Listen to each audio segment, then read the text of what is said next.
and too difficult for us to manage, we resorted to seclusion and restraint. And so patients in, I believe it was Vermont, in a state psychiatric hospital said, you know, not only does this not help us, this actually further traumatizes us when we are sent into a seclusion room without any clothes on, or we're tied down. It not only doesn't help, it makes it worse, it re-traumatizes us, and we don't want it anymore. So they filed suit, and the judge agreed with them, and they said, Vermont, you have to go and change the way you do things, and no more traumatizing people.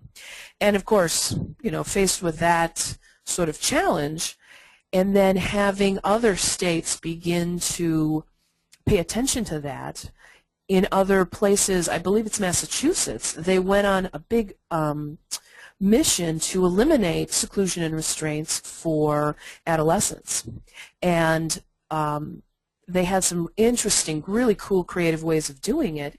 And after the data, they crunched the numbers, it was working. They were putting less kids into seclusion and restraint, so it was less wear and tear on the staff, of course, but then the kids, not only were they not ending up having to have this happen to them, but also they were learning self-regulation skills on their own.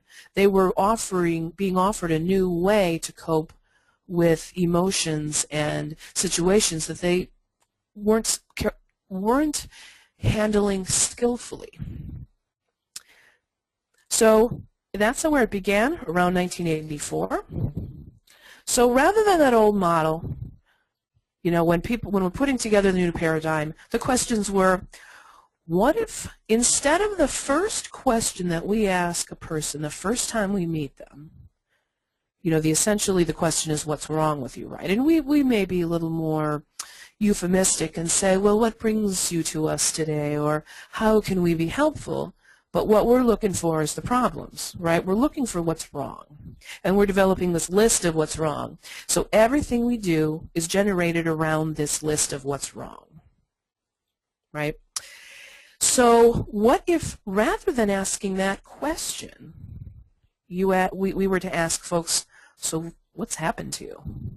What have you been through? And if we were to do that, and we started that way, where would we go from there? Would things look differently? Would we operate differently? And I'll sort of let that question just sort of hang out there in the air. Having people actively involved in designing their service plan, really asking them what their preferences are. And certainly I know here in Madison, when the housing resources are so stretched and limited, and the options are very, very, very limited, that question and your preferences, I think sometimes we kind of get a little bit stuck in between preferences and whether that's realistic, and I think that's worth having a conversation about that down the line. But what kind of control can you give the person in their own service plan? And what if we were to start seeing people as people and not just their addiction or their difficulty?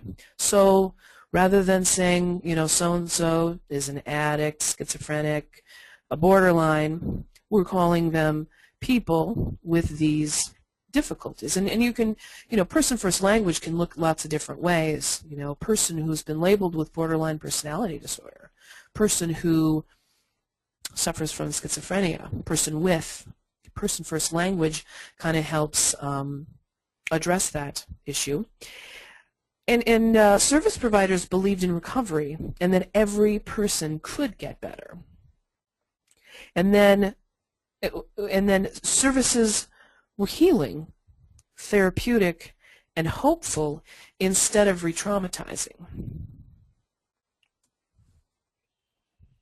So let's see, when we actually take trauma and we take homelessness, it probably won't be a big stretch for you to know that homelessness can be traumatic, but let me just offer this slide here. Homelessness is a traumatic experience, but let's take a look at specifically why. The loss of home and community and safety and friends and routine. It's certainly outside the realm of everyday experience, and that is stressful. Sleeping on the street in an abandoned building or car or in a shelter leaves one vulnerable and out of control and hopeless. And then think about how it leaves folks sleep deprived and hungry, anxious about when they'll bathe or use the bathroom when they need to, and will they have privacy in doing things like that? So it doesn't surprise us that people experiencing homelessness feel frantic and overwhelmed. But, and this may not surprise you, but let's add that into the knowledge, our knowledge base that helps us do the work we do. But the stress of being homeless is compounded by past traumatic experiences. So let's see what we know about the homelessness resource center is the source of these statistics, and let's take a look at the number. And certainly anecdotally, all of you out there are probably going, yeah, that's not really a news flash that our folks are homeless. Our homeless folks are trauma survivors. But let's take a look at it specifically. Over a quarter of homeless single adults lived outside of their homes as children.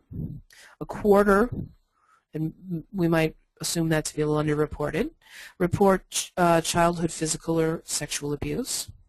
A fifth of homeless adults report experiencing homelessness as children. And 40% of homeless adults have been homeless 3 or more times, and about a third of those over 2 years. A third of homeless men are vets, and 22% of homeless adults report being assaulted or beaten up while homeless. And then for those who are working with homeless families, here's a statistic about homeless families are mainly female-headed, are headed by a female, females with significant histories of trauma, such as physical violence in childhood, sexual abuse, and here, interestingly, unfortunately, by multiple perpetrators. And 63% were in violent relationships as adults. And for 32% of the moms, their current or most recent partner was violent. And 92% of this sample here experienced severe physical or sexual assault over their lifespan, and this particular data set, the average age of the person was 24.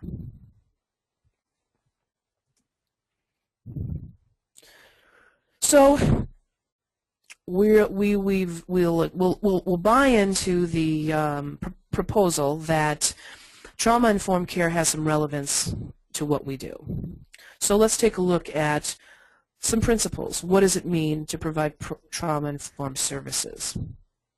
And the very, very minimum is to do no harm, to not re-traumatize. And we didn't go into this field thinking, well, you know, I'm going to re-traumatize. And have you ever thought of your work as having the potential to be re-traumatizing to the people that you serve? I mean, that's a pretty difficult statement to hear, right? What are some of the ways that, in fact, re-traumatization might happen? And what are at the roots of that? You know, blaming people for their behaviors. Sometimes the things that make our job most difficult or frustrating over the course of a day might be the behaviors of the people we serve. And we can get really frustrated by that and really caught up in that. And certainly that seems reasonable to do so.